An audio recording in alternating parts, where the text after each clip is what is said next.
Good morning everyone. आज का हमारा टॉपिक है cabinet mission plan and I will try to end our syllabus with this lecture. So let's see how much time it takes. हमने last lecture में बात की थी कि 1945 में इंग्लैंड में नई सरकार बनी थी जो कि लेबर पार्टी गवर्नमेंट की थी। अब यहाँ पर हमारे नए ब्रिटेन के मतलब नए प्राइम मिनिस्टर आए हैं जिनका नाम है क्लीमेंट इटली। अब जो इटली गवर्नमेंट है उन्होंने फरवरी 1946 में अनाउंस किया कि एक हाई पावर्ड मिशन हिंदुस्तान भेजा जाएगा जिसके अंतर्गत 3 मिनिस्टर्स या उनके कैबिनेट के 3 मेंबर्स भेजे जाएंगे जो कि हिंदुस्तान के फर्दर जो मीन्स एंड वेज हैं for a negotiated peaceful transfer of power to India. तो वो पूरा प्रोसेस जो है वो वहाँ पर जाके सॉर्ट आउट करेंगे। यहाँ पर मैंने लिखा है फरवरी 1946 3 मेंबर्स वर सेंट। अब ये देख लेते हैं कौन से मेंबर्स हैं। सबसे पहले पैथिक लॉरेंस, जैसे कि हमने बात की थी कि जब गवर्नमेंट चेंज हुई तो ये नए सेक्रेटरी ऑफ स्टेट हिंदुस्तान के बने थे और ये इस मिशन के चेयरमैन भी थे। दूसरे थे स्टैनफोर्ड क्रिप्स, ये प्रेसिडेंट थे बोर्ड ऑफ ट्रेड के। एंड थर्ड थे A V Alexander, he was the first lord of admiralty. अब यहाँ पर इसका ऑब्जेक्टिव क्या था? To find out means and ways for a negotiated peaceful transfer of power to India. वहीं आईएनसी ने डिमांड किया था यहाँ पर कि हमें एक कॉमन सेंटर चाहिए जिसमें माइनॉरिटीज़ की जो डिमांड्स हैं, चाहे वो प्रोविंशियल ऑटोनॉमी रख लीजिए या फिर एक सेल्फ डिटर्मिन्ड रूल रख लीजिए, सेल्फ डिटर्मिनेशन, या फिर मतलब जो भी उन्हें चाहिए वो हम एक कॉमन सेंटर से ले लेंगे और एक बार एक कॉमन सेंटर बना के ब्रिटिश हमें पावर्स ट्रांसफ़र कर दे, उसके बाद हम ये सब चीज़ें जो हैं अपने लेवल पर हम सॉर्ट आउट कर लेंगे only when British leaves India and a common centre is formed. अब यहाँ पर सवाल ये था, कुछ पॉइंट्स थे कि ब्रिटिश इतना ज़्यादा फेवर क्यों कर रही थी हिंदुस्तान की फ्रीडम के लिए। तो यहाँ पर बात ये थी कि वर्ल्ड वॉर 2 के बाद आईएनसी के एफर्ट्स कंटिन्यूअस सालों के एफर्ट्स से और स्पेशली आईएनए का जो इतना तगड़ा इम्पैक्ट पड़ा था हिंदुस्तान के ऊपर, और तीसरी चीज़ ये कि वर्ल्ड वॉर 2 के बाद जैसे स्ट्राइक्स हुई थी और हर एक क्लास के लोग लड़ रहे थे, क्लास एजिटेशंस थे, इन सब चीज़ों की वजह से जो नेशनलिज्म था वो हिंदुस्तान की हर जड़ तक पहुंच चुका था। लोअर सेक्शन से लेकर highest section of people were now demanding for freedom. सब में एक नेशनलिज्म की स्पिरिट बन चुकी थी। हमने लास्ट कुछ लेक्चर्स में पढ़ा था कि क्विट इंडिया मूवमेंट के टाइम पे और सिविल डिसोबीडियंस मूवमेंट के टाइम पे सरकार ये चाह रही थी कि हम गांधी जी को कोई भी मूवमेंट अब फर्दर बिल्डअप ना करने दें और रूरल सेक्शन से लीडर्स को दूर रखें, लेकिन यहाँ पर वो बिल्कुल नाकामयाब थे। 1945 तक every untouched section of India had been penetrated with the spirit of nationalism। यहाँ पर एक सबसे पहले अब ये बात थी कि अब जो लॉयलिस्ट थे, जो ब्यूरोक्रेट्स थे या फिर जो उनके अपने लॉयलिस्ट सेक्शंस थे, अब वो भी नेशनलिज्म की फेवर में डेमोन्स्ट्रेशंस कर रहे थे। हमने बात की थी कि यूरोपियन जो सर्विसेज थी, जो आईसीएस इंडियन सिविल सर्विसेज थी, उनका इंडियनाइजेशन कर दिया गया था एक्ट के हिसाब से 1937 के आसपास। तो अब ब्यूरोक्रेट्स जो थे वो भी हिंदुस्तान के थे। हर एक जो था वो अब जो एक समय में ब्रिटिश का लॉयलिस्ट था और अपने ही लोगों के अगेंस्ट खड़ा हुआ था ड्यू टू द एडमिनिस्ट्रेशन और under the banner of British Indian government, अब वो भी आज़ादी की चाह रखता था। वहीं आईएनए का डर भी था कि एक इतनी तगड़ी आर्मी क्रिएट हो चुकी है, बनाई गई, तो अब हो सकता है कुछ और भी हो सके। अब साथ में ही जो ब्रिटिश का एक परफेक्ट कैरेट एंड स्टिक का जो फॉर्मूला था, आपका रिप्रेशन कंसीलिएशन एंड रिप्रेशन का, अब वो काम नहीं आ रहा था क्योंकि अब लोग उनसे किसी भी फेवर के हित में थे ही नहीं। वो अब रिफॉर्म्स मांग ही नहीं रहे थे, वो सोच रहे थे कि कौन से reform, just get out of a country now. वहीं क्रिप्स मिशन ने कंसीलिएशन करके ऑलरेडी देख लिया था कि हम डोमिनियन स्टेटस दे देंगे, इस टर्म पे रह गया था, जिसे हिंदुस्तान के लोगों ने मना कर दिया था, आईएनसी ने मना कर दिया था, बाकी पॉलिटिकल पार्टीज ने भी उसे रिफ्यूज कर दिया था। तो अब फ्रीडम के अलावा या देश छोड़ने के अलावा उनके पास कुछ नया ऑफर करने के लिए था ही नहीं। वहीं अब पूरा एक सिस्टम बन चुका था यहाँ पर, उसमें हिंदुस्तान कुछ नहीं चाहता था, but the entire system had to be constitutionalised, यही अब डिमांड हो रही थी। तो फाइनली गवर्नमेंट ने सेटलमेंट कर ली थी, उन्होंने रियलाइज कर लिया था कि अब हमें सेटलमेंट कर लेनी चाहिए for barring the ghost of a mass movement and for good future between India and British relations. अब यहाँ पर जब कैबिनेट मिशन अनाउंस हुआ, कैबिनेट मिशन इंडिया पहुंचा, वेरी इंपॉर्टेंट डेट, 24 मार्च 1946 को। अब इसका काम क्या था, इसे इश्यूज डिस्कस करने थे। देख लेते हैं कौन से इश्यूज। सबसे पहले इंटरिम गवर्नमेंट फॉर्म करनी थी। दूसरी चीज़, जो नया कॉन्स्टिट्यूशन बनना था हिंदुस्तान में, उसका जो प्रोसीजर था उसे ले आउट करना था for a new constitution that has to give freedom to India. लेकिन यहाँ पर लोग जैसे देख रहे थे, तो एक ऐसा कहा गया कि अगर आईएनसी के और मुस्लिम लीग के लोग जो थे वो नेगोशिएशन नहीं कर रहे थे, एक अग्रीमेंट नहीं कर रहे थे कॉमन चीज़ पर, तो कैबिनेट मिशन ने कहा कि अगर ऐसा चलता रहा तो हम अपना प्लान जो है वो फॉरवर्ड कर देंगे इन मई 1946। और ये आए कब हैं, 24 मार्च 1946 को, और मई तक हम अपना प्लान सामने रख देंगे if INC people and Muslim League people did not come to a conclusion. अब यहाँ पर हिंदुस्तान, इस समय तक ब्रिटिश चाहता था कि हिंदुस्तान में यूनिटी बनी रहे। ऐसा मैं नहीं कह रही हूँ, क्योंकि मुझे भी बहुत हैरानी हो रही है ये पढ़कर, और हमने तो कहा है कि अंग्रेज़ डिवाइड एंड रूल की पॉलिसी करते हैं, लेकिन यहाँ पर बार बार इस लाइन को मेंशन किया गया है कि ब्रिटिश नहीं चाहता था कि हिंदुस्तान की यूनिटी टूटे। इसका रीज़न ये था कि उन्हें नुकसान होता, उन्हें कॉमनवेल्थ में एक इम्पॉर्टेंट पार्टनर जो था वो छूटने वाला था, और हिंदुस्तान का जो डिफेंस सिस्टम था वो कहीं ना कहीं हार्शली अब्रप्ट होता अगर पार्टीशन होता तो यहाँ पर इस लाइन को मेंशन किया गया है, मुझे नहीं पता क्यों, but this line has been mentioned again and again that British government did not want to break the unity of India. उन्होंने कोशिश किया, हर पॉसिबल कोशिश किया हिंदुस्तान और मुस्लिम लीग और आईएनसी के लोगों को साथ में बिठा के नेगोशिएशन करने का।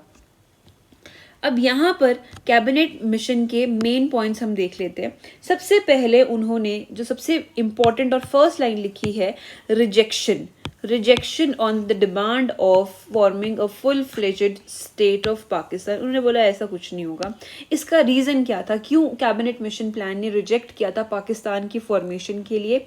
सबसे पहले इसका रीज़न ये है कि उन्होंने कहा कि जिन प्रोविंसेस को तुम मुस्लिम मेजॉरिटी बोलकर हिंदुस्तान से अलग कर रहे हो, वहाँ पे हिंदू पॉपुलेशन भी तो है, या फिर वहाँ पे बाकी रिलीजन के लोग भी तो रहते हैं, उनका क्या, व्हाट अबाउट देम?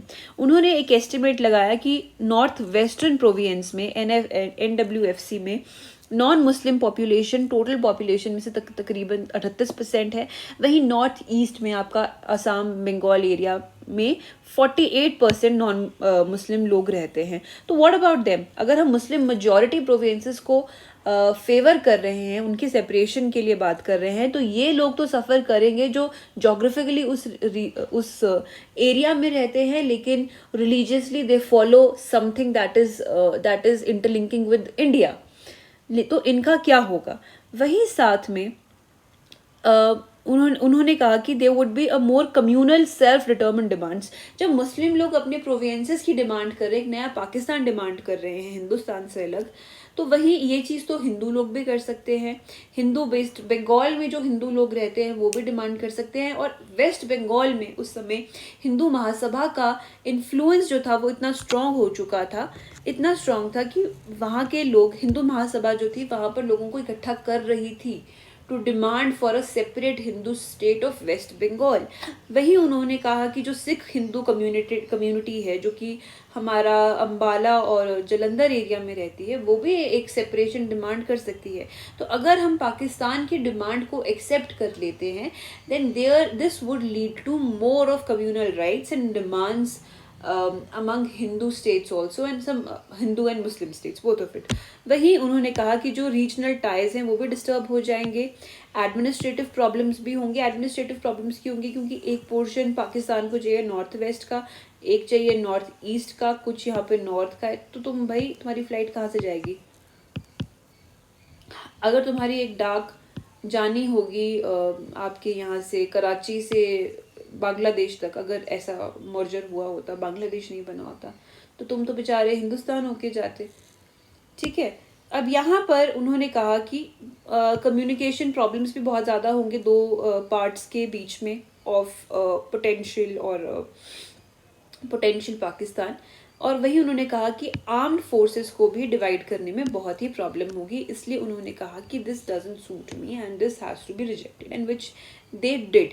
साथ में उन्होंने कहा कि जो हमारी प्रोविंशियल असेंबलीज हैं या जो प्रोविंसेस हैं उन्हें हम डिवाइड कर देते।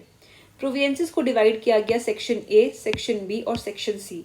सेक्शन ए जो था वो हिंदू मेजॉरिटी एरियाज थे, इसमें मद्रास था, बॉम्बे था, सेंट्रल प्रोविंसेस थे, यूनाइटेड प्रोविंसेस थे, बिहार था और उड़ीसा था।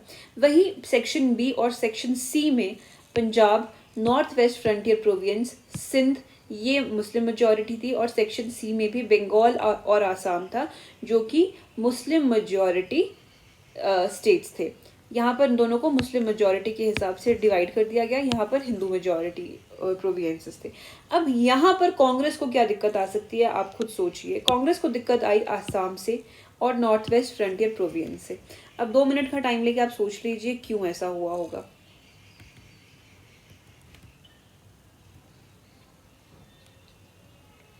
इसका रीजन ये था कि नॉर्थ वेस्ट फ्रंटियर प्रोविंस और आसाम को मुस्लिम मेजॉरिटी प्रोविंस में डाल दिया गया बाय कैबिनेट मिशन।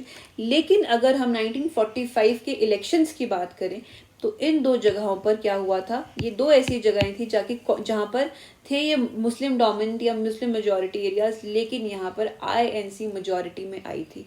तो अगर आईएनसी यहाँ के अलावा उसके दो मेन जगहें यहाँ और यहाँ, ये दो प्लेसेस, दो प्रोविंसेस सेक्शन बीसी में चले जाते हैं, मुस्लिम मेजॉरिटी एरियाज में चले जाते हैं, तो कहीं ना कहीं आईएनसी आउटकास्ट हो जाएगी और इन दोनों का मतलब एक समझ रहे आप यूनिटी हो जाएगी, बिकॉज ये मुस्लिम मेजॉरिटी एरियाज और आईएनसी के हाथ से ये दो इंपॉर्टेंट प्रोविंसेस जो हैं वो निकल जाएंगे। तो यहाँ पर आईएनसी की सरकार को मतलब सरकार जो बननी थी उसमें प्रॉब्लम थी। वही उन्होंने सजेस्ट किया कि हिंदुस्तान को चलाने के लिए एक 3 टायर लेवल और फॉर्म ऑफ गवर्नमेंट होना चाहिए, जिसमें फर्स्ट है एग्जीक्यूटिव लेवल, दूसरा लेजिस्लेटिव लेवल। ये 2 फॉर्म्स ऑफ गवर्नमेंट होनी चाहिए at 3 tier level. 3 tier level कौन सा है? प्रोविंशियल लेवल, सेक्शनल लेवल और यूनियन लेवल। सबसे नीचे आ गया प्रोविंसेस, ये क्वेश्चन आ सकता है। प्रोविंसेस लेवल, प्रोविंशियल, फिर आ गया सेक्शनल लेवल। सेक्शनल लेवल कौन सा? ए, बी, सी। प्रोविंसेस आ गए हमारे ब्रिटिश प्रोविंसेस, फिर आ गया सेक्शन ए, बी, सी। ए कौन सा है? हिंदू मेजॉरिटी। बी कौन सा है? Muslim majority. सी कौन सा है? Muslim majority having Bengal and Assam. ये ए बी सी आ गया और फिर ये तीनों जो हैं यूनियन लेवल पर एकत्रित हो जाएं, ऐसे आ गया। ठीक है, अब यहाँ पर उन्होंने कहा कि साथ में एक कॉन्स्टिट्यूएंट असेंबली भी फॉर्म की जाएगी, that was to be elected by the provincial assemblies by proportional representation. अब यहाँ पर proportional representation was a important point, जहाँ पर उन्होंने कहा कि वोटिंग की जाएगी तीनों ग्रुप्स में, जहाँ के जनरल मुस्लिम्स और सिख्स जो होंगे वो इलेक्टोरेट वाइज वोट करेंगे। टोटल उन्होंने कहा कि 389 टोटल जो हैं लोग वो वोट करेंगे। इसमें 292 प्रोविंसेस हैं, प्रोविंशियल असेंबलीज होंगी, 4 चीफ कमिश्नर्स प्रोविंस होंगे ये, ठीक है, और साथ में 93 प्रिंसली स्टेट्स जो होंगी, मतलब 93 मेंबर्स जो होंगे वो प्रिंसली स्टेट्स के होंगे। अब यहाँ पर ये इंपॉर्टेंट पॉइंट था कि ये जो पूरा सेटअप था कि 389 मेंबर्स होंगे, 92 प्रोविंसेस के, 4 चीफ कमिश्नर्स प्रोविंसेस के और 93 प्रिंसली स्टेट्स के, ये जो है एक कम्प्लीटली एक डेमोक्रेटिक सेटअप का एक फॉर्म और टाइप था। जबकि पहले जो हमने कोई भी सेटअप देखा है वहाँ पर वेटेज दी गई थी। वेटेज कभी दी गई कि बॉम्बे से ज़्यादा ट्रेड आता है उसे वेटेज दो लेजिस्लेटिव असेंबलीज में, या फिर पंजाब से सोल्जर्स को, सैनिकों को भर्ती किया जाता है उसे वेटेज दो। तो ये सब था, लेकिन यहाँ पर एक कंप्लीट डेमोक्रेटिक सेटअप था जहाँ पे सबको इंडिविजुअली इन्वॉल्व किया गया था। अब यहाँ पर उन्होंने कहा कि कॉन्स्टिट्यूशन फ्रेम किया जाएगा। अब कॉन्स्टिट्यूशन फ्रेम कैसे किया जाएगा, उन्होंने कहा कि जैसे बात हुई थी प्रोविंसेस, सेक्शनल लेवल और यूनियन लेवल, तो उन्होंने कहा कि section A Hindu majority state, section B Muslim majority and section C, यहाँ पर कौन है, बंगाल है और आसाम है। यहाँ पे बाकी मुस्लिम स्टेट्स है जैसे कि सिंध है, जैसे कि NWFC है और पंजाब है, ये जगहें हैं और बाकी भी होंगे। यहाँ पर क्या उन्होंने कहा कि सबसे पहले जो सेक्शन वाइज हर प्रोविंस जो है वो अपना एक कॉन्स्टिट्यूशन फ्रेम कर ले। प्रोविंशियल लेवल पर हर प्रोविंस का अपना एक कॉन्स्टिट्यूशन, मेरा संविधान हिमाचल का अलग, आपका पंजाब का अलग, हर प्रोविंस का अपना एक संविधान। और जब आपका अपना एक संविधान बन जाए तो प्रोविंशियल लेवल के बाद अब आप अपने ग्रुप में आ जाइए या अपने सेक्शन वाइज आ जाइए, और हो सके तो अपने एक सेक्शन का एक कॉमन संविधान बना लीजिए। पहले मैंने अपने प्रोविंस का संविधान बना लिया, फिर मैंने अपने साथी प्रोविंसेस के साथ बैठ के अपने सेक्शन का, कि हिंदू मेजॉरिटी एरियाज हैं हम और हमारा संविधान कुछ ऐसा होगा, उनके साथ बैठ के मैंने सेक्शनल लेवल पर या ग्रुप लेवल पर अपना एक संविधान, कॉमन संविधान हमने बना लिया। और अगर हो सका उसके बाद सेक्शन ए, बी और सी तीनों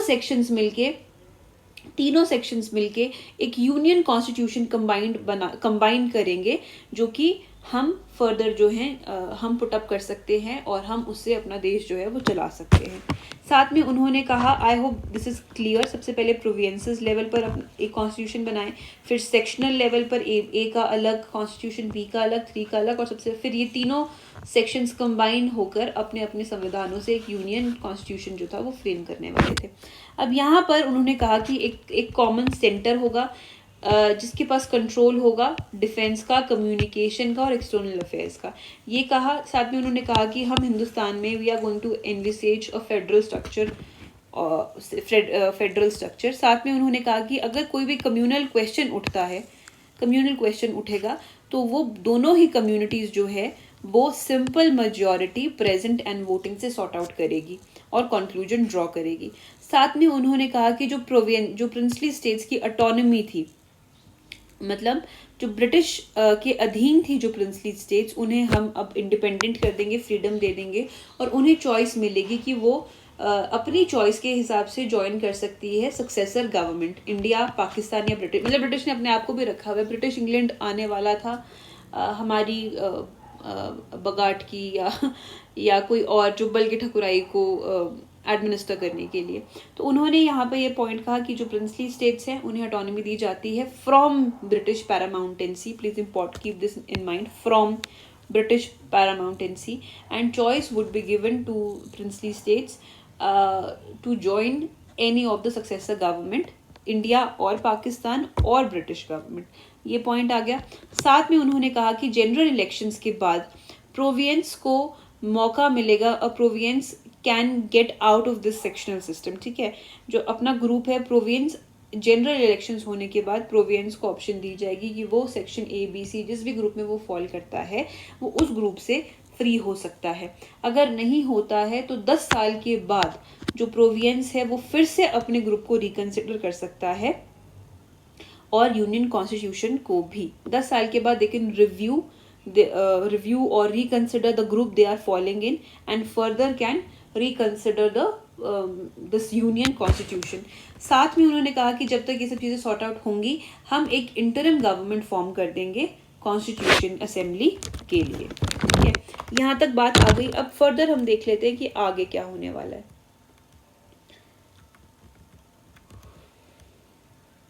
अब यहाँ पर जब ये उन्होंने अपने पूरे फीचर्स बता दिए, प्रोविजंस बता दिए, अब यहाँ पर अपने अपने लेवल पर जो हमारी पॉलिटिकल पार्टीज़ हैं उन्होंने कुछ पॉइंट्स उन्हें अच्छे लगे, कुछ पॉइंट्स उन्हें बुरे लगे, वो देख लेते हैं हम। सबसे पहले कांग्रेस को सहमति क्या थी इस कैबिनेट मिशन प्लान से। कांग्रेस का सबसे मेन मुद्दा यहाँ पे सॉर्ट आउट हो रहा था और वो था पाकिस्तान ना बनने देने का। कांग्रेस चाहता था कि हिंदुस्तान जो है वो यूनिफाई रहे, तो और पाकिस्तान की फॉर्मेशन ना हो, देश ना टूटे। साथ में उन्होंने कहा था, जैसे मुस्लिम लीग कह रही थी कि 2 कॉन्स्टिट्यूंट असेंबलीज का फॉर्मेशन होना चाहिए, एक हिंदुस्तान के लिए कॉन्स्टिट्यूशन बनाएगी, एक कॉन्स्टिट्यूएंट असेंबली पाकिस्तान के लिए कॉन्स्टिट्यूशन बनाएगी। तो यहाँ पर एक कॉमन सेंटर था, एक कॉमन कॉन्स्टिट्यूएंट असेंबली थी, जिससे कि देश का जो विभाजन था वो नहीं कह रहे थे होने के लिए, नहीं प्रोविजन था। So this was most like by Congress. वही मुस्लिम लीग को यहाँ पर चाहिए था तो सिर्फ और सिर्फ पाकिस्तान, और वो चाहती थी कि जो ये कंपल्सरी ग्रुपिंग है वो पाकिस्तान के लिए की फॉर्मेशन के लिए अच्छी है, ठीक है। They believe that Pakistan to be implied in compulsory grouping. और मिशन ने बाद में ये कहा कि जो एक ग्रुपिंग है वो कंपल्सरीली होनी ही होनी है। अब यहाँ पर जो कांग्रेस को मेन ऑब्जेक्शंस आए हम वो देख लेते हैं। कांग्रेस ने कहा कि जो ये मेन जो ग्रुप से बाहर निकलने का, फ्री होने का जो ऑप्शन है, ये फर्स्ट जनरल इलेक्शन के बाद दे रहे हैं, पहली चीज़। दूसरी चीज़ ये कि ये हमें फर्स्ट प्लेस पर ऑप्शन ही नहीं दे रहे हैं कि हम कौन से ग्रुप को ज्वाइन करना चाहते हैं। तो कांग्रेस को ये ऑब्जेक्शन था। वो चाहते थे फर्स्टली कि हर सेक्शन में जो प्रोविंसेस डाले गए हैं उन्हें खुद पूछा जाए कि वो उस सेक्शन में होना चाहते हैं या नहीं। सेकेंडली जो प्रोविंसेस हैं उन्हें फर्स्ट जनरल इलेक्शन तक का मौका के बाद वो उस सेक्शन से बाहर निकल सकते हैं। सो this was a point of objection. साथ में उन्हें यहाँ पर यही प्रॉब्लम थी कि NWFC, FP और आसाम जो उनकी मेजॉरिटी, जहाँ से उन्होंने मेजॉरिटी वोट्स हासिल किए थे, वो दूसरे सेक्शंस में जा रहा था और मुस्लिम मेजॉरिटी सेक्शंस बोल के उनको अलग किया जा रहा था। तो कांग्रेस को यहाँ पर इशू था। वहीं उन्होंने कहा कि जो प्रोविंशियल ऑटोनॉमी है, कहीं कहीं एक लेवल पर उसे इंसिस्ट किया जा रहा है यहाँ पर अभी भी। तो कहीं ना कहीं ये देश में इंटीग्रिटी का एक सवाल जो था उसे क्वेश्चन कर रहा था, डिसइंटीग्रेशन कर रहा था, क्योंकि प्रिंसली स्टेट्स को खुद उनकी चॉइस थी कि वो कहाँ पे जाना चाहते हैं। तो this was a point of question. Third चीज़ ये थी कि जो प्रिंसली स्टेट्स हैं वहाँ से भी मेंबर्स नॉमिनेट किए जा रहे हैं पहले की तरह, जो कि क्रिप्स ऑफर में कहा गया था, ना कि इलेक्ट किया जा रहा है। सो दिस वाज अ प्रॉब्लम। अब साथ में लीग ने क्या क्या कहा वो देख लेते हैं। लीग का मेन ये चीज़ थी कि जो ग्रुपिंग है वो कंपल्सरी है और सेक्शन बी और सी में सॉलिड चीज़ें हैं, सॉलिड एंटिटीज़ हैं या प्रोविंसेस है जो उनके फ्यूचर में पाकिस्तान के फॉर्मेशन के लिए उन्हें चाहिए थी और जो वो क्लेम कर रही थी। तो ये इनका थोड़ा थोड़ा इनका हक की बात भी चल रही है, बिकॉज मुस्लिम मेजॉरिटी स्टेट्स बोल के उन दोनों सेक्शंस को अलग किया गया था। और साथ में ब्रिटिश ने भी बोला था कि हम चाहते हैं तो सिर्फ हिंदुस्तान की यूनिफिकेशन। अब यहाँ पर लीग ने सोचा कि कांग्रेस जब ये देखेगी कि 2 सेक्शंस में मुस्लिम मेजॉरिटी स्टेट्स हैं और उनके 2 मेन प्रोविंसेस चले जा रहे हैं, तो कांग्रेस बैकआउट कर देगी। और जब कांग्रेस बैकआउट कर देगी तो मुस्लिम लीग जो है वो सामने आके सरकार फॉर्म करेगी, द इंटरिम गवर्नमेंट। लेकिन ऐसा हुआ नहीं। यहाँ पर मुस्लिम लीग ने जून 6 1946 को और INC ने 24 जून 1946 को, मुस्लिम लीग एंड INC दोनों ने हिंदुस्तान के लॉन्ग टर्म और शॉर्ट टर्म गोल्स को देखते हुए, एम्स को देखते हुए कैबिनेट मिशन प्लान को मंजूरी दे दी। Cabinet mission plan, mission was accepted. Muslim League ने कब किया? 6 जून को। INC ने कब किया? 24 जून को। अब 2 मेन पॉलिटिकल पार्टीज की मंजूरी कैबिनेट मिशन प्लान को मिल चुकी थी। अब क्या था? अब जुलाई 1946 में इलेक्शंस हुए प्रोविंशियल असेंबलीज के लिए फॉर द कॉन्स्टिट्यूएंट असेंबली। क्यों? क्योंकि कॉन्स्टिट्यूएंट असेंबली से मेंबर्स आने थे प्रोविंशियल असेंबलीज से। कितने मेंबर्स? 292। तो उसके इलेक्शंस हुए। इलेक्शंस हेल्ड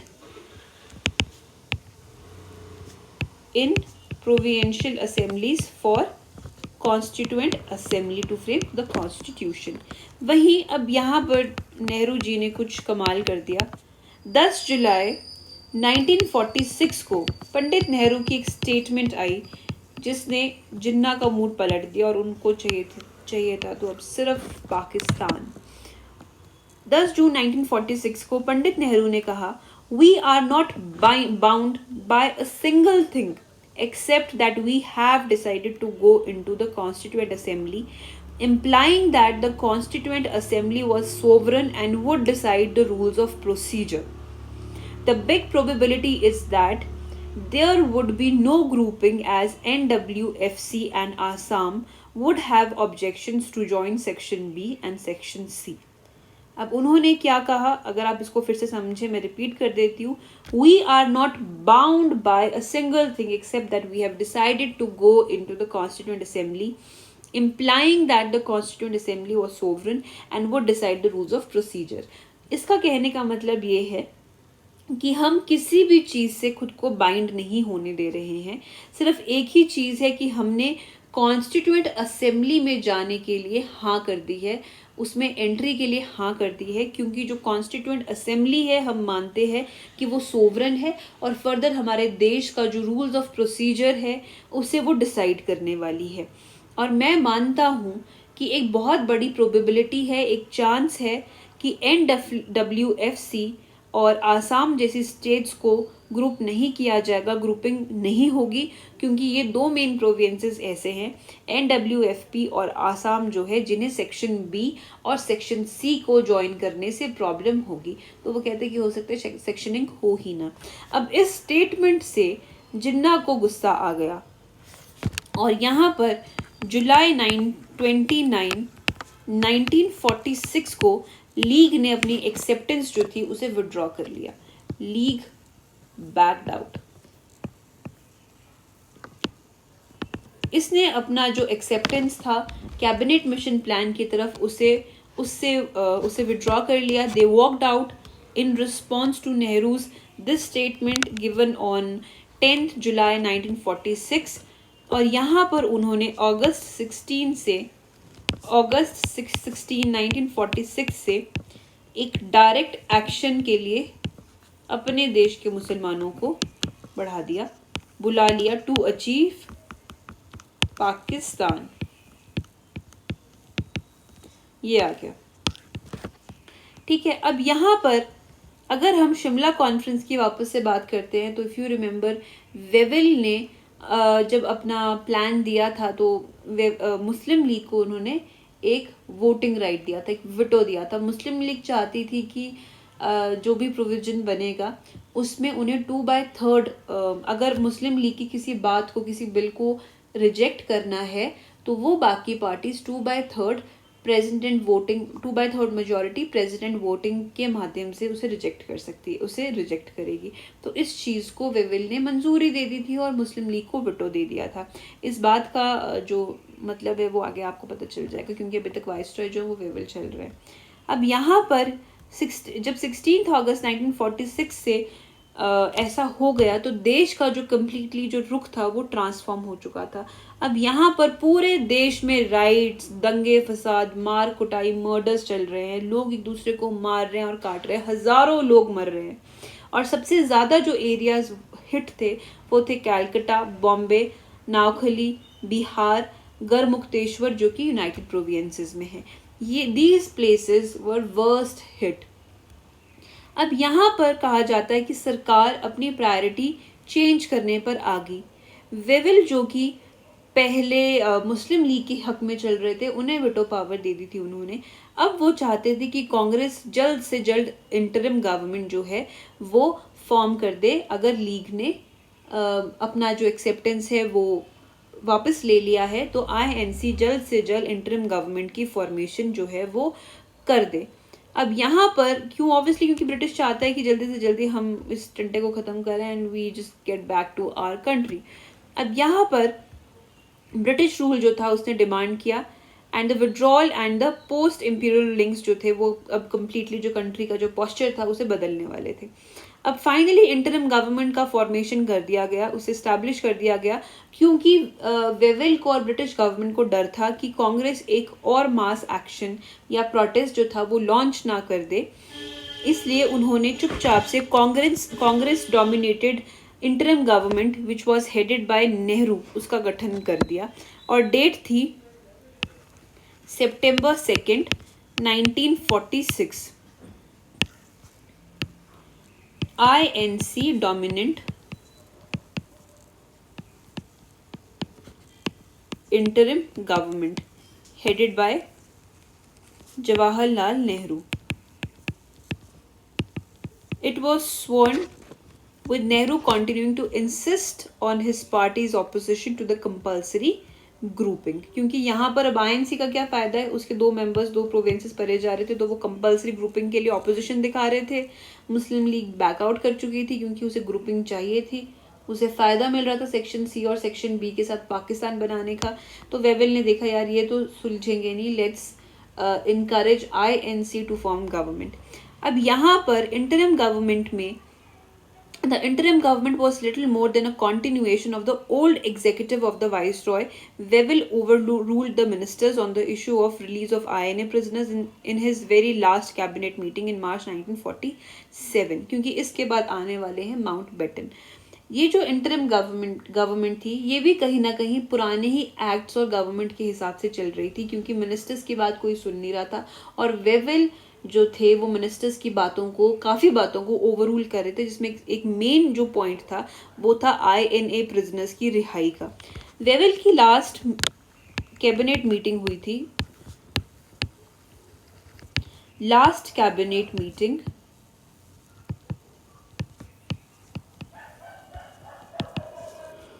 मार्च 1947 में, जिसमें उन्होंने INA की मेंबर्स की, प्रिजनर्स की जब रिलीज की मांग की रूलर्स ने, तो दैट वाज ओवररूल्ड। और यहाँ पर वेवेल ने चाल चली और चुपके से मुस्लिम लीग के साथ सेटिंग की, और उन्होंने इंटरिम गवर्नमेंट में मुस्लिम लीग के मेंबर्स को एंट्री दे दी। यहाँ पर बिना किसी डायरेक्ट एक्शन से उन्होंने मुस्लिम लीग को इंस्टिगेट किया और उन्हें अलाउ कर दिया to join the interim government without giving up the direct action. यहाँ पर मुस्लिम लीग के despite its rejection of cabinet missions, long term and short term plans, they were allowed. साथ में उनकी जो इंसिस्टेंस थी कंपल्सरी ग्रुपिंग के साथ, जो उनका इशू था कि हमें चाहिए ही चाहिए, और वो चाहते थे that their decisions to be taken by a majority of vote by the section as a whole। ठीक है, अब यहाँ पर इन सब चीज़ों की वजह और मुद्दे होने के बावजूद भी मुस्लिम लीग ने एंट्री ले ली। इंटरिम गवर्नमेंट में टोटल 14 मिनिस्टर्स ने गवर्नमेंट फॉर्म किया, इंक्लूडिंग मुस्लिम लीग पीपल, 14 मिनिस्टर्स। डेट थी September 2, 1946, और इंटरिम गवर्नमेंट तब तक रही 1 साल तक, मतलब 11 महीनों तक, अगस्त 15, 1947 तक। अब यहाँ पर जो हमारे वाइस प्रेसिडेंट बने, vice president of executive council, governor general executive council, external affairs and commonwealth relations, वो बने Pandit Nehru. First thing. Second, Vallabh Bhai Patel, Sardar Patel क्या बने वो देख लेते हैं। सरदार पटेल को मिनिस्ट्री दी गई होम, इंफॉर्मेशन, ब्रॉडकास्टिंग की। वहीं अब मैं आगे बता देती हूँ, बलदेव सिंह को डिफेंस दिया गया, डॉक्टर जॉन मेथई को इंडस्ट्रीज एंड सप्लाई दिया गया, सी राजागोपालाचारी को एजुकेशन डिपार्टमेंट दिया गया, CH भावा को वर्क्स, माइंस एंड पावर दिया गया, राजेंद्र प्रसाद को एग्रीकल्चर एंड फूड दिया गया, जगजीवन राम को लेबर दिया गया, आसिफ अली को रेलवे दिया गया। आसिफ अली आप बिल्कुल अच्छे से याद रख सकते हैं, क्योंकि अरुणा आसिफ अली जो थी उनके फादर थे रेलवे बोर्ड में लगे हुए थे, and then Aruna Asaf Ali was married to Asaf Ali and railway ministry was given to Asaf Ali, very easy to remember. Rajendra Prasad agriculture and food से रिलेटेड हैं, वो बिहार से हैं। तो बिहार से फूड एंड एग्रीकल्चर को आप लिंक कर सकते हो। यहाँ पर राजा गोपालाचारी ने पढ़ लिख कर राजा गोपालाचारी फॉर्मूला दिया था, CR फॉर्मूला, तो ही इज़ इंटेलिजेंट पर्सन, उनको एजुकेशन मिनिस्ट्री दे दी गई। वहीं मुस्लिम लीग के मेंबर्स, सबसे पहले लियाकत अली खान को फाइनेंस मिनिस्ट्री दी गई, ये बाद में लॉ मिनिस्टर बने थे शायद पाकिस्तान के। He was given the finance ministry. अब यहाँ पर आप पॉइंट देख रहे हैं कि लियाकत अली को, जो INC के एंटी खड़ी हुई है मुस्लिम लीग, उस मुस्लिम लीग के मेंबर लियाकत अली खान को फाइनेंस दिया गया था। Finance is an important ministry. अब आगे आपको पता चलेगा कि जब सरकार को कोई भी फाइनेंशियल मैटर्स में काम करना है तो फाइनेंस मिनिस्ट्री किसके पास है? मुस्लिम लीग के पास। और ये हर लेवल पर जाके इंटरिम गवर्नमेंट के काम को डिसरप्ट करेगा, because finance ministry is with Muslim league. अब यहाँ पर दूसरे मेंबर थे कॉमर्स के, इब्राहिम इस्माइल चंद्रीगर नाम से, जो मुस्लिम लीग के मेंबर थे, इन्हें कॉमर्स दिया गया। अब्दुल रब निश्तार को कम्युनिकेशंस दिया गया और गजनफर अली खान को हेल्थ डिपार्टमेंट दिया गया। वहीं जोगेंद्र नाथ मंडल, ये भी मुस्लिम लीग के हैं, इन्हें लॉ मिनिस्ट्री दी गई।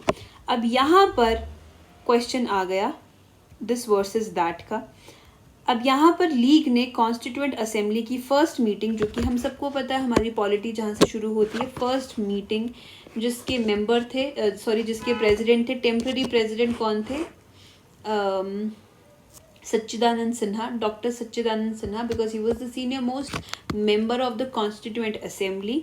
उनके साथ एक मीटिंग हुई अंडर हिज प्रेसिडेंटशिप ऑन 9 दिसंबर 1946। It was the first meeting of the constituent assembly. तो उनकी प्रेसिडेंटशिप में लीग ने मीटिंग को अटेंड करने से रिफ्यूज कर दिया गया। वहीं यहाँ पर लीग ने क्वेश्चन किया the decisions in the appointments made by Congress members. अब यहाँ पर साथ में अगर मैं बात करूँ तो 13 दिसंबर 1946 को जवाहरलाल नेहरू ने एक प्रियम्बल का फोर रनर टाइप रखा था, जिसका नाम था ऑब्जेक्टिव रेजोल्यूशन। तो उस पर भी क्वेश्चन उठाया गया, क्योंकि वहां पर हिंदुस्तान को पोर्ट्रे किया गया जवाहरलाल नेहरू के शब्दों में, the ideals of an independent sovereign Republic with autonomous units, adequate minority safeguards and social political economic democracy. फिर से लीग को प्रॉब्लम होगी और लीग ने फिर क्वेश्चन उठा दिया INC के डिसीजन एंड अपॉइंटमेंट्स पे। और यहाँ पर लियाकत अली, जैसा मैंने बताया, फाइनेंस मिनिस्ट्री उन्हें दे दी गई, तो restrictions were in his hands and restrictions were I was little distracted because of my phone. अब यहाँ पर लीग जो था उसने गवर्नमेंट के एंटी काम करना शुरू कर दिया और पाकिस्तान के लिए फाइट करना शुरू कर दिया था। देश में इस समय एक सिविल वॉर की सिचुएशन क्रिएट हो चुकी थी और INC ये सब चीज़ें देख रही थी और कांग्रेस ने डिमांड किया ब्रिटिश से कि अगर लीग का एटीट्यूड चेंज नहीं हुआ इंटरिम गवर्नमेंट की तरफ, या उन्होंने क्विट नहीं किया, तो हम कुछ ना कुछ एक्शन लेंगे। The Congress demanded that British get the League to change its attitude in the interim government और quit was voiced ever since League joined the interim government. अब यहाँ पर फरवरी 1947 में कांग्रेस कैबिनेट में जो कांग्रेस के मेंबर्स थे उसमें से 9 मेंबर्स ने वाइसरॉय के लिए चिट्ठी लिखी और उसमें डिमांड किया कि लीग के जो भी मेंबर्स हैं उन्हें रेजिग्नेशन दे देना चाहिए, उनका रेजिग्नेशन मांगिए। वहीं लीग ने ये कहा और साथ में INC के मेंबर्स ने ये भी कहा कि जो भी उनके नॉमिनीज हैं उनका भी विड्रॉल जो है उसे मांगा जाए। साथ में लीग ने कहा कि मेंबर्स छोड़ो, हम मांग करते हैं कि कॉन्स्टिट्यूएंट असेंबली को ही डिसॉल्व कर दिया जाना चाहिए। अब यहाँ पर एक कॉन्स्टिट्यूएंट असेंबली ही नहीं चाहती, एक इंटरिम गवर्नमेंट में मुस्लिम लीग नहीं चाहती, क्योंकि मुस्लिम लीग ऑब्स्ट्रक्शन पैदा कर रही है। वहीं कांग्रेस सोच रही कि इतनी मुश्किल से ये दिन आया है कि हम आज़ादी तक पहुंचे हैं, तो उसे मिस ना किया जाए, चाहे कुछ भी हो जाए। अब यहाँ पर एक क्राइसिस की सिचुएशन आ चुकी है। अब यहाँ पर अगर आप अपनी बुक का चैप्टर नंबर 24 देखेंगे तो यहाँ पर राइज ऑफ कम्युनलिज्म है और यहाँ पर 2 नेशन थ्योरी है। तो दीज आर 2 ये ऐसे फॉर्म्स में या 20 मार्क्स के फॉर्म में क्वेश्चन दिया गया, आपको एज इट इज इसे बुक से रीडिंग करनी है। अब यहाँ पर मैं फर्दर नेक्स्ट चैप्टर, जो हमारा लास्ट चैप्टर है 25th चैप्टर, मतलब सिलेबस के हिसाब से उससे मैं कंटिन्यू करूँगी। एटली ने स्टेटमेंट दी फरवरी 1947 को, और उन्होंने डिक्लेयर किया कि ब्रिटिश हाउस ऑफ कॉमन्स जो है वो ब्रिटिश की इंटेंशंस को मैं यहाँ पर जो है वो प्रस्तावित करता हूँ, बताता हूँ कि ब्रिटिश हाउस ऑफ कॉमन्स ने ये अनाउंस कर दिया है कि ब्रिटिश जो है अब हिंदुस्तान को, इंडियन सब कॉन्टिनेंट को अब छोड़ देगा। ये स्टेटमेंट आई थी क्लीमेंट एटली की ऑन फरवरी 1947 को। अब इस मेन डिक्लेरेशन के पॉइंट्स क्या थे? सबसे पहले उन्होंने खुद को एक डेडलाइन दे दी कि तुम लड़ो, तुम मरो, हम 30 जून 1948 तक पावर्स को ट्रांसफर कर देंगे आप लोगों को, चाहे आप कुछ भी फॉर्म कर दो। इंडियन पॉलिटिशियंस जो हैं वो एग्री करें तो भी ठीक है, ना करें तो भी ठीक है, हम एक कॉन्स्टिट्यूशन फ्रेम कर देंगे और हम जो है वो पावर्स ट्रांसफर कर देंगे टिल दिस डेट। साथ में उन्होंने कहा कि अगर तुमने एक प्रॉपर नेगोशिएशन या अग्रीमेंट पे अगर तुम नहीं आए तो हम एक सेंट्रल गवर्नमेंट स्ट्रक्चर क्रिएट कर देंगे, उसे पावर्स वेस्ट कर देंगे और साथ में ही कुछ प्रोविंशियल गवर्नमेंट्स को पावर जो है हम दे देंगे। वही उन्होंने कहा कि जो मुस्लिम लीग है वो ज्वाइन करे, otherwise we are going to do that. क्योंकि मेन प्रॉब्लम तो कॉन्स्टिट्यूंट असेंबली में यही थी ना, Hindu Muslim versus Muslim, INC versus Muslim League चल रहा था और वो लोग नेगोशिएट कर नहीं रहे थे। साथ में इन्होंने कहा कि हम जैसे ही पावर्स ट्रांसफर करेंगे, प्रिंसली स्टेट्स जो हैं वो लैप्स हो जाएंगी। ट्रांसफर ऑफ पावर में उन्हें कुछ भी इंडिपेंडेंट नहीं मिलेगा, कोई ऑटोनॉमी नहीं मिलेगी। और साथ में क्योंकि जो सक्सेसर गवर्नमेंट है वो भी कुछ नतीजे पर नहीं पहुंच रही है, इसलिए जो प्रिंसली स्टेट्स हैं उनका होना भी अब खत्म हो जाएगा। They are going to be merged और they are going to be lapsed now. और साथ में वो किसी भी सक्सेसर गवर्नमेंट को ऑफिशियली हम ट्रांसफ़र नहीं करके जाएंगे। अब यहाँ पर इसी बीच में वेविल जो थे वो हिंदुस्तान से चले गए and now Lord Mountbatten replaced Wavell as the new viceroy of India. अब उनकी जो स्टेटमेंट्स थी उसमें क्लियर हिंट्स थे पार्टीशन के, और दूसरा कंट्री को डिसइंटीग्रेट करने के या फिर बैल्कनाइजेशन करने के। अब यहाँ पर सवाल ये था कि ये डेट क्यों फिक्स की गई थी सरकार के द्वारा? ये डेट इसलिए फिक्स की गई थी ताकि जो हिंदुस्तान के जो पॉलिटिकल लीडर्स हैं उन्हें थोड़ा सा मोटिवेशन मिल सके, थोड़ा सा इंकरेजमेंट मिल सके और एक डर पैदा हो सके ताकि वो फटाफट अपने लड़ाई झगड़े छोड़ के ये काम करे। अब कांग्रेस का क्या स्टैंड था वो देख लेते हैं। The provision of transfer of power to more than one centre plus, क्योंकि वो प्रोविंशियल असेंबलीज को सेंड कर रहे थे, तो ये चीज़ जो थी वो कांग्रेस को एक्सेप्टेबल थी क्योंकि ऑब्वियसली आईएनसी काफ़ी ज़्यादा जगहों पे मेजॉरिटी में था, तो उन्हें तो फ़ायदा होने वाला था। तो उन्होंने कहा कि ठीक है, पावर हमें दे दो, ये डेडलॉक वगैरह हम बाद में खुद सब ठीक कर लेंगे। पर यहाँ पर लीग ने सिविल डिसोबीडियंस मूवमेंट लॉन्च कर दिया। पंजाब की जो गवर्नमेंट थी, पंजाब में एक मर्ज टाइप की, एक कोलैटरल टाइप की गवर्नमेंट फॉर्म हुई थी जिसमें यूनियन पार्टी के लीडर्स थे, आईएनसी था और अकाली दल था। इस सरकार को गिरा दिया गया एक सिविल डिसोबीडियंस मूवमेंट लॉन्च करके। अब जब ऐसा हुआ और पंजाब आईएनसी के हाथों से चला गया, this was a major loss. Assam already Muslim section में गया हुआ है, एनडब्ल्यूएफसी का भी वही हाल है, और वो उन्होंने क्योंकि मुस्लिम लीग ने ज्वाइन नहीं किया इसलिए ये लोग भी सेक्शन बीसी के लेवल पर कुछ कर नहीं पाए। अब पंजाब की सरकार गिर गई तो आईएनसी भारी सत्ते में जा चुकी थी। पूरे देश में दंगे फसाद का माहौल था। अब यहाँ पर जो हिंदू और सिख कम्युनल ग्रुप्स थे बंगाल और पंजाब के, वो भी राइज हो गए क्योंकि वो देख रहे थे कि अब जिन्ना जो है या पाकिस्तान की जो डिमांड है वो अब खारिज नहीं की जा रही है। तो हिंदू और सिख कम्युनल ग्रुप्स जो थे बंगाल और पंजाब के, वो भी खड़े हो उठे कि उन्हें भी अपना एक देश चाहिए। वहीं बंगाल में हिंदू महासभा जो थी उसने भी अपनी एक सेपरेट हिंदू प्रोविंस बनाने की जो फिक्सिबिलिटी थी उसे असेस करना शुरू कर दिया था। वहीं मार्च 10, 1947 में नेहरू ने कैबिनेट मिशन प्लान के बारे में कहा कि सिर्फ एक रियल ऑल्टरनेटिव यही रहा है अब कि बंगाल और पंजाब का पार्टीशन कर दिया जाए। ये स्टेटमेंट आई मार्च 10, 1947, जब नेहरू ने पार्टीशन को एक्सेप्ट किया और उन्होंने कहा कि देश का अगर ऐसा ही हाल चलता रहा तो कैबिनेट मिशन प्लान के जो चीज़ें हैं उन्हें साइडलाइन करते हुए हमें बंगाल और पंजाब को डिवाइड कर देना चाहिए। वहीं April 1947, same year, after a month, April 1947 को कांग्रेस प्रेसिडेंट कृपलानी ने कहा, कृपलानी ने यही मैसेज आईएनसी लेवल पर वाइसरॉय को कम्युनिकेट कर दिया कि लड़ाई करने की जगह, सिविल वॉर की जो सिचुएशन हो चुकी है, बैटल करने की जगह let get this sorted out, और पाकिस्तान की जो का जो मुद्दा है उसे आप सॉर्ट कर दो, पाकिस्तान की फॉर्मेशन को अलाउ कर दो और बंगाल और पंजाब को आप पार्टीशन कर दीजिए, लेकिन एक फेयर और जस्ट मैनर में।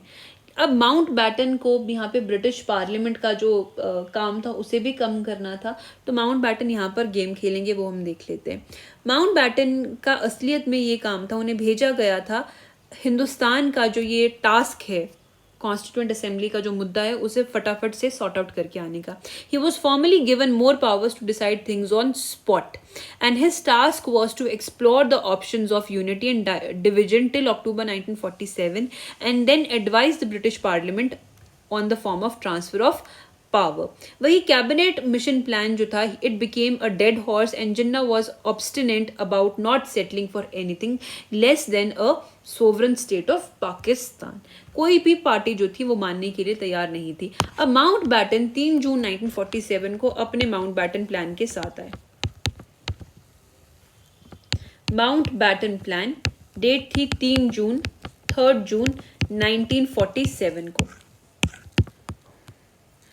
इस प्लान के साथ माउंट बैटन हिंदुस्तान पहुंचे और इस प्लान का जो एक मेन इनोवेशन था, आइडिया था, वो वीपी मेनन का भी था, जिसमें ये कहा गया था कि जो इमीडिएट ट्रांसफर ऑफ पावर्स हैं वो आप एक डोमिनियन स्टेटस को पैदा करके, हिंदुस्तान को डोमिनियन स्टेटस देके इमीडिएट ट्रांसफर ऑफ पावर आप कर दीजिए along with a right of succession. ठीक है, अब यहाँ पर, और वो फिर उस डोमिनियन स्टेटस के साथ हम फर्दर कॉन्स्टिट्यूएंट असेंबली के अंदर अग्रीमेंट्स हम करते रहेंगे।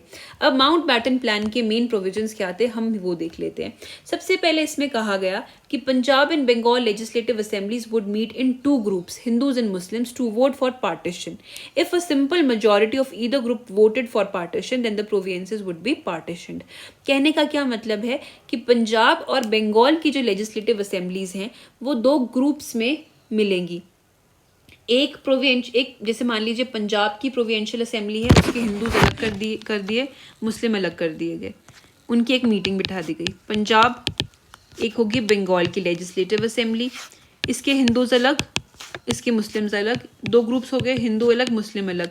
अब इनमें से अगर एक भी ग्रुप जो है वो पार्टीशन के लिए फेवर करता है, वोट करता है, इनकी वोटिंग होगी। एक भी ग्रुप अगर पार्टीशन के लिए फेवर करेगा, वोट करेगा, तो पार्टीशन जो है हम कर देंगे। अगर हम पार्टीशन करेंगे, in case of that 2 dominions and 2 constituent assemblies would be created. 2 dominion status दिए जाएंगे, एक हिंदुस्तान का, एक मुस्लिम सोवरेन स्टेट का, और दोनों के ही अलग अलग कॉन्स्टिट्यूएंट असेंबलीज हम फॉर्म करेंगे। सिंध जो है अपना डिसीजन खुद लेगा, Sindh will take its own decision, और एनडब्ल्यूएफसी और बंगाल के सिलहेट डिस्ट्रिक्ट में रेफरेंडम किया जाएगा। Sindh would take its own decision। मान लीजिए आपको प्रिलिमिनरी में क्वेश्चन आ जाए, which province was told to take its own decision, तो आपका आंसर होगा सीधे शब्दों में Sindh would take its own decision। ये बात आ गई। साथ में यहाँ पर NWFC रेफरेंडम क्या होता है? Direct voting. Referendum direct voting से क्या मतलब है यहाँ पे कि इनकी जो थी वो लेजिस्लेटिव असेंबलीज, प्रोविंशियल असेंबलीज जो थी वो वोट कर रही थी, यहाँ पर लोग डायरेक्टली वोट करने वाले थे रेफरेंडम के माध्यम से। इसे बोलते हैं direct voting by the people, जिनके ऊपर लॉ एंड एक्शन जो है वो चेंज होने वाला है या जो भी होने वाला है। Referendum in NWFP and Sylhet district of Bengal. अब आगे क्या होगा? कांग्रेस की जो प्रोविंशियल असेंबली थी, कांग्रेस की प्रोविंशियल असेंबली थी या जो भी था, नहीं वर्किंग कमेटी थी यहाँ पे, वो यहाँ पे रेफरेंडम होने नहीं देगी, और सिलहेट जो था वो रेफरेंडम के माध्यम से ईस्ट बंगाल के हित में वोट करेगा और पाकिस्तान में चला जाएगा। अब यहाँ पर क्योंकि कांग्रेस को एक यूनिफाइड इंडिया मिल रहा था, तो यहाँ पर मतलब कांग्रेस का ये मुद्दा था कि अगर यूनिफाइड इंडिया नहीं भी मिल रहा है, पूरा नहीं मिल रहा है, तो कम से कम मैक्सिमम स्टेट्स जो हैं वो कांग्रेस को हिंदुस्तान में दी जाए और पाकिस्तान में कम से कम स्टेट्स दी जाए। तो सबसे पहले यहाँ पर जो माउंट बैटन प्लान के मेन प्रोविजंस थे वो ये थे कि जो प्रिंसली स्टेट्स हैं उनकी इंडिपेंडेंस रूल आउट कर दी गई। They would not be given any independence. ठीक है, वो या तो हिंदुस्तान को ज्वाइन करेंगी या पाकिस्तान को ज्वाइन करेंगी। They are not going to free और स्टे सोवरन, पहली चीज़। दूसरी चीज़, जो बंगाल की इंडिपेंडेंस थी, क्योंकि they were people who were working for a separate state of Bengal, उन्हें इंडिपेंडेंस नहीं दी जाएगी, उसका प्रॉपरली पार्टीशन होगा। वहीं पाकिस्तान जो है उसे हैदराबाद का एक्सेशन नहीं दिया जाएगा, क्योंकि हैदराबाद हमारे हिंदुस्तान के दिल में नहीं तो एब्डोमेन में, किडनी में बसता है, तो हैदराबाद जो है वो पाकिस्तान को नहीं दिया जाएगा। ठीक है, ये चीज़ ये कांग्रेस की डिमांड थी और इसे माउंट बैटन ने सपोर्ट किया था। चौथा पॉइंट ये आ गया कि जो फ्रीडम है, देश को आज़ादी 15 अगस्त 1947 को दी जाएगी और साथ में एक बाउंड्री कमीशन का सेटअप किया जाएगा जो पार्टीशन के बाद इफेक्ट में लाया जाएगा और प्रोविंसेस की proper fair and just partition जो है, लाइन जो है वो डिमार्केट करके देगा। अब यहाँ पर the league's demand was considered to the extent that Pakistan would be created and INC's position on unity was taken into account to make Pakistan as small as that. यहाँ पर माउंट बैटन का जो फॉर्मूला था उसने हिंदुस्तान को डिवाइड तो कर दिया था, लेकिन मैक्सिमम यूनिटी जो थी वो हिंदुस्तान में बरकरार रखने की कोशिश की गई थी। अब सवाल ये था कि कांग्रेस ने डोमिनियन स्टेटस को एक्सेप्ट क्यों कर लिया था, बजाय इस बात की कि 1929 के उनका जो रेजोल्यूशन था वो पूर्ण स्वराज का था। Still they accepted for the dominion status. INC का यहाँ पर बस ये मकसद है कि हमें आज़ादी दे दो, जैसे भी मिल रही है यार, अब हम थक गए लड़ते लड़ते, प्लीज़ पीसफुली हमें और जल्दी से जल्दी हमें ट्रांसफ़र ऑफ पावर कर देनी चाहिए। अब यहाँ पर ब्रिटेन ने क्या किया, Britain wanted to secure Congress agreement to the dominion status. इसलिए जो ब्रिटिश गवर्नमेंट थी वो कांग्रेस के मास एजिटेशन से डर रही थी, प्लस INA का सपोर्ट था यहाँ पर। तो ब्रिटेन भी क्या करना चाहती थी कि जल्दी से जल्दी कांग्रेस की जब तक डोमिनियन स्टेटस पर हामी बनी हुई है, हम इन्हें डोमिनियन स्टेटस दे दें और अपना काम ख़त्म करें। ब्रिटिश यहाँ पर करना चाहती थी तो अपनी रिस्पॉन्सिबिलिटी से एस्केप, क्योंकि जो कम्यूनल सिचुएशन देश में पैदा हो चुका था उस सिचुएशन को संभालना मुश्किल हो रहा था, इसलिए British would like to escape and this is why they wanted to agree, they want to give dominion status जब तक कि कांग्रेस का एग्रीमेंट बना हुआ है। अब यहाँ पर पंजाब और बंगाल की जो लेजिस्लेटिव असेंबलीज थी उन्होंने 2 प्रोविंसेस के सेटअप पे मतलब पार्टीशन के लिए वोट किया। ईस्ट बंगाल और west Bengal, east Bengal and west Punjab जो था वो पाकिस्तान चला गया। वेस्ट बंगाल और ईस्ट पंजाब इंडियन यूनियन में रहा। वेस्ट बंगाल और ईस्ट पंजाब ये अभी भी यहाँ हिंदुस्तान के साथ ही हैं। वहीं ईस्ट बंगाल जो है वो बांग्लादेश बन चुका है और वेस्ट पंजाब अभी भी बेचारा पाकिस्तान में ही है। वही सिलहेट जो प्रोविंस था ईस्ट बंगाल का उसने ईस्ट बंगाल के फेवर में रेफरेंडम दिया, वोटिंग दी, इसलिए उसे ईस्ट बंगाल में डाल दिया गया। अब ये हमारा बांग्लादेश में है। वही 2 बाउंड्री कमीशंस को तैनात किया गया हर एक प्रोविंस के लिए, जो कि उनकी बाउंड्रीज को डिमार्केट करेगा फॉर द न्यू प्रोविंसेस। वही NWFC का रेफरेंडम जो था उसने जो था वो पाकिस्तान के फेवर में वोट किया। जो प्रोविंशियल कांग्रेस कमेटी थी उसने रेफरेंडम को जो था वो ऑफिशियली इम्प्लीमेंट जो था वो नहीं होने दिया। वही बलूचिस्तान और सिंध जो थे वो पाकिस्तान में जा चुके थे। अब 3 जून को ये प्लान आ गया, तो 5 जून 1947 को इंडियन इंडिपेंडेंस एक्ट जो था वो आ गया। 5th July. On 5th July 1947, the British Parliament passed Indian Independence Act. और ये जो एक्ट था वो माउंट बैटन प्लान के ऊपर बेस था। जो एक्ट था इसे रॉयल एक्सेप्टेबिलिटी या एसेंट दिया गया जुलाई 18, 1947 को और इम्प्लीमेंट किया गया हिंदुस्तान में अगस्त 15, 1947 को। अब इस एक्ट के माध्यम से 2 इंडिपेंडेंट डोमिनियंस जो थे वो हिंदुस्तान और पाकिस्तान बना दिए गए with effect from August 15, 1947। First point, हर एक डोमिनियन स्टेटस को को गवर्नर जनरल दिया जाएगा और उसे इस एक्ट का जो ऑपरेशन है, इफेक्टिव ऑपरेशन या इम्प्लीमेंटेशन करने की रिस्पॉन्सिबिलिटी दी जाएगी। जो कॉन्स्टिट्यूएंट असेंबली होगी नए डोमिनियंस की, they are going to exercise the power of legislature of that dominion. और जो एग्जिस्टिंग सेंट्रल लेजिस्लेटिव असेंबली थी और काउंसिल ऑफ स्टेट्स थी, उसे ऑटोमेटिकली डिसॉल्व कर दिया जाएगा। क्या होगा कि जो कॉन्स्टिट्यूएंट असेंबली दी जाएगी हर एक डोमिनियन को, वो लेजिस्लेचर के तौर पर काम करेगी और पुरानी सेंट्रल लेजिस्लेटिव असेंबली जो हिंदुस्तान को रन कर रही थी, इंडियन सब कॉन्टिनेंट को, और काउंसिल ऑफ स्टेट्स जो थी वो डिसॉल्व कर दी जाएगी। अब वहीं पर यहाँ एक ट्रांजिशनल पीरियड आया कि जब तक कि एक नया कॉन्स्टिट्यूशन अडॉप्ट नहीं कर दिया जाता बाय ईच डोमिनियन। यहाँ पर जो सरकार थी उसने तब तक के लिए the government of the two dominions were to be carried on in accordance with the government of India act 1937। कहने का मतलब ये है कि जब तक नया कॉन्स्टिट्यूशन लागू नहीं हो जाता, बन नहीं जाता, तब तक के पीरियड के लिए गवर्नमेंट ऑफ इंडिया एक्ट 1935 के हिसाब से सरकार जो है वो एडमिनिस्ट्रेशन करेगी। वहीं जो government of Indian independence act 1947 के जो प्रोविजंस थे उसके हिसाब से पाकिस्तान मुबारक को इंडिपेंडेंट हो गया ऑन अगस्त 14, 1947। वही हिंदुस्तान को आज़ादी मिली 15 अगस्त 1947 को। 14 अगस्त 1947 को पाकिस्तान डोमिनियन के फर्स्ट गवर्नर जनरल बने। कौन बने? मोहम्मद अली जिन्ना।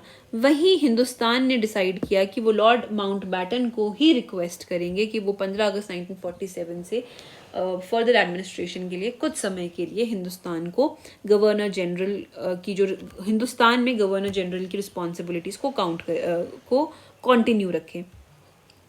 अब यहाँ पर एक कंप्लीटली एक ब्रेकडाउन की सिचुएशन आ चुकी थी। पंजाब में मैसेकर हो रहा था और इसे संभालना बहुत ही ज़्यादा मुश्किल था।